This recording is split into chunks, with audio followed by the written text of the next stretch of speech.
जंग में दरियाए चनाब के सैलाबी रेले ने तबाही मचा दी। मौजा मोंगड़ की पूरी बस्ती पानी में डूब गई, जबकि खड़ी फसलें मुकम्मल तौर पर तबाह हो गईं। मुतासरीन शदीद परेशानी में मुब्तला हैं। न जानवरों के लिए चारा है, न ही मुतासरा अफराद के लिए खाने का कोई बंदोबस्त है। बेयारो मददगार मुतासरीन खुले आसमान तले जिंदगी गुजारने पर मजबूर हैं। हमारे नुमाइंदा उमर फारूक इस वक्त मुतासरीन के साथ ही मौजूद हैं। मज़ीद तफसीलात उनसे जान लेते हैं। जी उमर, बताइएगा इस वक्त मुतासरा बस्ती के हालात कैसे हैं, क्या मनाजिर देख रहे हैं आप?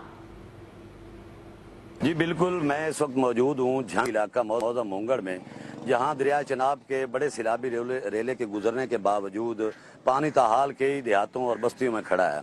दर्जनों खानदान अपने घरों को वापस नहीं जा सके और बेयार मददगार खुले आसमान तले ज़िंदगी गुजारने पर मजबूर हैं। मुतासरीन के मुताबिक इनके घरों में पानी मौजूद है, जिसकी वजह से वो शदीद मुश्किलात का शिकार हैं। हमारे साथ कुछ शहरी मौजूद हैं, इनसे जानते हैं। जी भाई, क्या मसला है आपको? इस वक्त यहाँ पर पानी का बहाव बहुत ज़्यादा है। दर्जनों घर बह चुके हैं, लोग बेबस हो चुके हैं, खाने की अशिया नहीं है, लोगों का माल मवेशी बह चुका है। हमारे करीब में एक बुजुर्ग मलक नेक रवाना जो कि इस दरिया की ज़द में आके अपनी ज़िंदगी की बाजी हार गए हैं। इसलिए पाकिस्तानी हुकूमत से अपील है कि इन लोगों की मदद की जाए और इनका तहफ़्फ़ुज़ किया जाए। जी बिल्कुल, सैलाबी पानी के बायस ना सिर्फ रिहायशी मकानात बल्कि मवेशियों के बाड़े भी मुतासर हुए हैं। मुतासरीन का कहना है कि अगर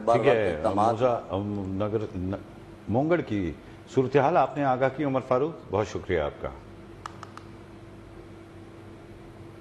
खानेवाल में दरिया रावे पर